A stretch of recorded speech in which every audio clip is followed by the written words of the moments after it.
আমার breakup already হয়েছে, এখন আমি রিলেশনশিপে যেতে চাই না। তার রিজন হচ্ছে আমি চাই আমার লাইফে সাকসেস। আমার প্রেমটা টোটালি হিডেন ছিল, এটা কেউ জানতো না। পড়াশোনা করছি, আমি সিঙ্গেল। আমার ছোটবেলা থেকে প্রেমের প্রস্তাব থেকে আমার বিয়ের প্রস্তাব বেশি আসে। প্রিয় দর্শক, স্বাগতম মাই টিভির বিশেষ আয়োজন আমার কথা অনুষ্ঠানে। আর আজকে আমাদের সাথে যুক্ত আছেন মডেল এবং অভিনেত্রী আদ্রিজা আফরিন সিনথিয়া। আপা কেমন আছেন? আলহামদুলিল্লাহ, ভালো আছি। আচ্ছা, আমি হচ্ছে মিস অ্যান্ড মিসেস এলিগেন্সে ফার্স্ট রানার আপ হয়েছি খুব রিসেন্টলি। অ্যান্ড আমার একটা সিনেমার কাজ চলছে, সেটা হচ্ছে দেনা পাওনা সিনেমা। আর এটার ফার্স্ট স্লটের শুটিং শেষ হয়েছে, সেকেন্ড স্লট হবে, দেন হচ্ছে রোজার ঈদের রিলিজ হবে। সো আপাতত এই নিয়ে আছি। এছাড়াও কিছু আমার নাটকের অফার আছে, প্লাস অনেক কাজের অফার রয়েছে। এছাড়াও আমরা জানি আপনি একজন নারী উদ্যোক্তা। জি। আচ্ছা, নারী উদ্যোক্তা এটা হচ্ছে আমার ফ্যামিলির ইচ্ছা যে না, আমি বিজনেস করব। আমার বাবা যেহেতু বিজনেস করেন, সো সেই থিঙ্কিং থেকে আমার বিজনেসটা করা। আর আমার একটা আউটলেট রয়েছে, সেটা হচ্ছে ব্র্যান্ড নেম আদ্রিজা, আমার নামেই করা। আর এটা হচ্ছে সীমান্ত সম্ভার শপিং কমপ্লেক্সে। আমার কাছে মনে হয় কি, আমি যেহেতু একজন নারী, সো একজন নারী হয়ে একজন নারীর ইনকাম সোর্স কখনো একটা রাখতে নেই। দ্যাটস ওয়াই দেখা গিয়েছে মিডিয়াটাতে আমার ফার্স্ট অফ অল শখের বসে আসা, শখ থেকে আজকে আমি প্রফেশনে এসেছি। আর সেকেন্ড হচ্ছে যে আমি নর্থ সাউথে পড়াশোনা করছি, ফার্মেসি ডিপার্টমেন্ট। আর পড়াশোনার পাশাপাশি বিজনেস, মিডিয়া সব কিছু কিন্তু আমি একাই কন্ট্রোল করছি।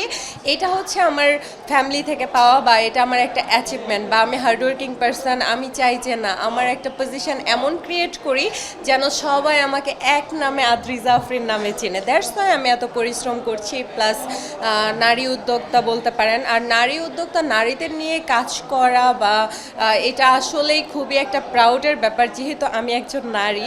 সেই থিঙ্কিং থেকে আমি উদ্যোক্তা হয়েছি। পার্সোনাল লাইফে আদ্রিজা কেমন আছে? আলহামদুলিল্লাহ, আমি পার্সোনাল লাইফে আমি অনেক হাসি খুশি একটা মেয়ে। সো আমি খুবই ভালো থাকি, সব সময় হ্যাপি থাকি বা থাকার ট্রাই করি। আদ্রিজা কি সিঙ্গেল নাকি ম্যারিড নাকি এঙ্গেজড? আচ্ছা, আমি হচ্ছে এঙ্গেজ না, ম্যারিডও না, আমি সিঙ্গেল। যেহেতু আমি পড়াশোনা করছি, আর আমার ফ্যামিলির ইচ্ছা হচ্ছে যে আমি পড়াশোনা শেষ করে দেন আমার বিয়েটা আর কি প্ল্যান করি। প্রেম এসেছিল? এসেছিল একটা, শুধুমাত্র একটা। স্থায়ী ছিল এটা? 4 or 5 years। বাট আমার প্রেমটা টোটালি হিডেন ছিল, এটা কেউ জানতো না। বাট আমার ব্রেকআপ অলরেডি হয়েছে, সেটা লাস্ট 1.5 বছর হয়েছে। সো আমি এখন সিঙ্গেল আছি। আর এখন আমি রিলেশনশিপে যেতে চাই না। তার রিজন হচ্ছে আমি চাই আমার লাইফে সাকসেস।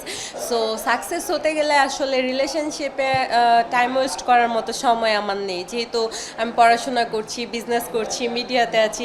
সো আমি তো সময় পাই না, আমার নিজেকে দেওয়ার মতো সেই সময়টুকু নেই। সো আমি একজনের সাথে জড়াবো রিলেশনশিপে, ওকে কিভাবে আমি টাইম দিব?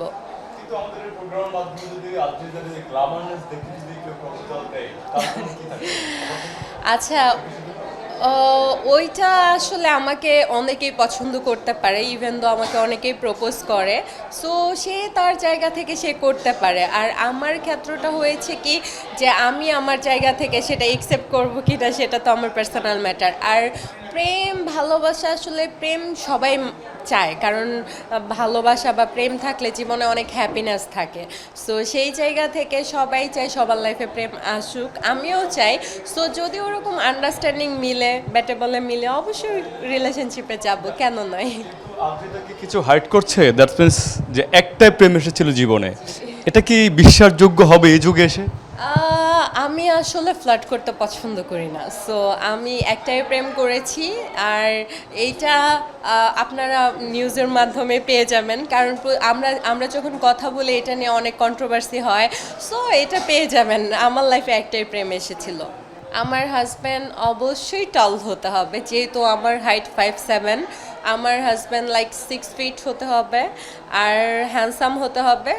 আর কোয়ালিফিকেশন মিন্স শিক্ষিত থাকতে হবে তাকে। আর হচ্ছে কি, আমাকে প্রচণ্ড পরিমাণ ভালোবাসতে হবে। আর সৌন্দর্য, যেটা আমি মনে করি আমার সাথে প্রেজেন্টেবল হলেই হবে সব জায়গায়।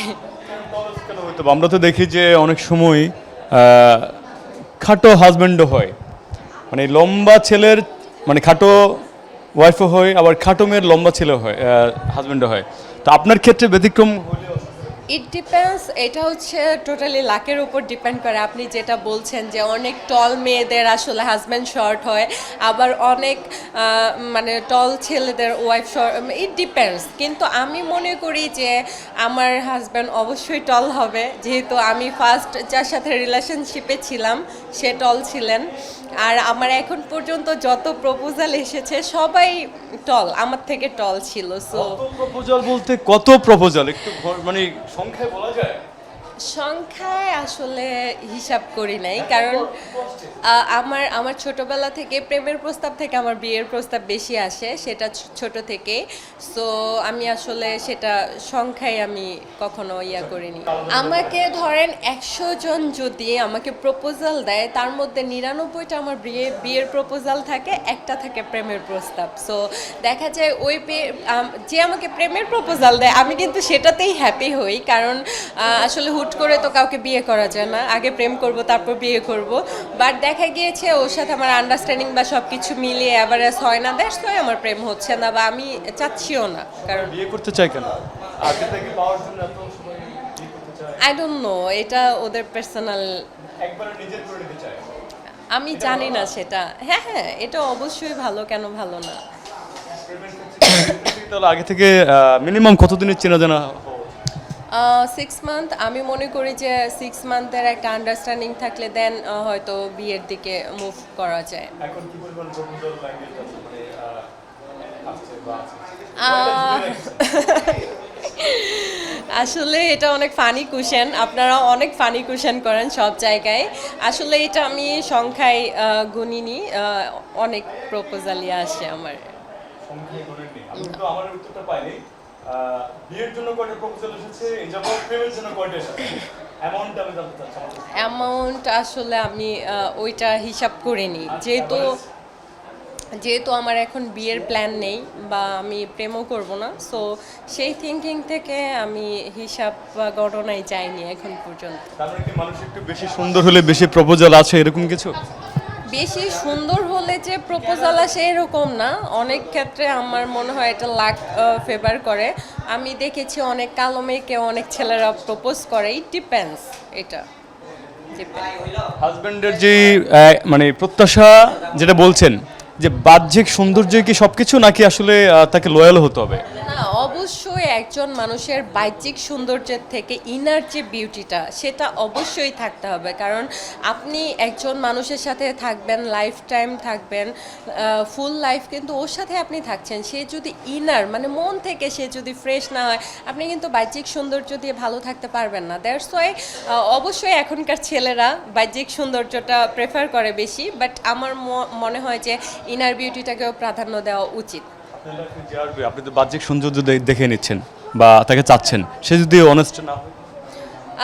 আমি মনে করি আমার হাজব্যান্ডের সাথে আমার আন্ডারস্ট্যান্ডিং এমন হবে, সে যদি অনেস্ট নাও হয়, সে আমার ভালোবাসা বা আমার সব কিছু পেয়ে সে অবশ্যই মানে ট্রাই করবে যে না ভালো থাকার, ভালোভাবে চলার বা ভালোভাবে লাইফ লিড করার। ফাইন্যান্সিয়ালভাবে সে কতটুকু ক্যাপাবল হতে হবে আপনাকে যদি? ফাইনান্সিয়াল ক্ষেত্রে আমি যেহেতু স্ট্যাবলিশ, সো সেই ক্ষেত্রে ফাইনান্সিয়ালটা আমি এত বেশি প্রেফার করি না। আমি চাই একজন ভালো মানুষ হোক যে আমাকে সারা জীবন হ্যাপি রাখবে। সো আমি এটাই চাই। আর একটা ছেলের অবশ্যই ফাইনান্সিয়ালি স্ট্যাবলিশ হওয়াটা, কারণ অবশ্যই আমার হাজব্যান্ড তার ফ্যামিলির টাকায় আমাকে লাইফ লিড করাবে না, রাইট? সেই জায়গা থেকে তার একটা কোয়ালিফিকেশন থাকতে হবে। কি নিয়ে কাজ করছেন এবং সামনে কি আসছে, আপনার দর্শকদের জন্য নতুন কিছু আসছে? আমার হচ্ছে একটা সিনেমার অফার রয়েছে, আর আমার আরেকটা সিনেমার চলছে অলরেডি, সেটা নেক্সট মান্থে আমার সেকেন্ড স্লট হবে। সো আপাতত সিনেমা নিয়েই আছি, আর আমার আসলে বড় পর্দাটা খুবই পছন্দ। সো আমি ইনশাল্লাহ নিজেকে বড় পর্দায় খুব ভালো একটা পজিশনে আমি নিয়ে যাব। সো আপনারা সবাই আমার জন্য দোয়া করবেন। আমাদের যে আজকের অতিথি, তিনি সবার জন্য সবার দোয়া চেয়েছেন, প্রত্যাশা চেয়েছেন তিনি, এবং বড় পর্দায় কাজ করার জন্য বেশি বেশি উৎসাহ প্রকাশ করেছেন। তো সেই জায়গা থেকে আমাদের সাথে আপনাকে যুক্ত থাকার জন্য অসংখ্য ধন্যবাদ Adrija. Thank you so much, ভালো থাকবেন। আমাদের দর্শকদেরকে অসংখ্য ধন্যবাদ। আশা করি পরবর্তীতে আবারও দেখাবো অন্য কোনো এপিসোডে অন্য কোনো টপিক নিয়ে। সে পর্যন্ত সবাই ভালো থাকবেন, সুস্থ থাকবেন। আল্লাহ হাফেজ।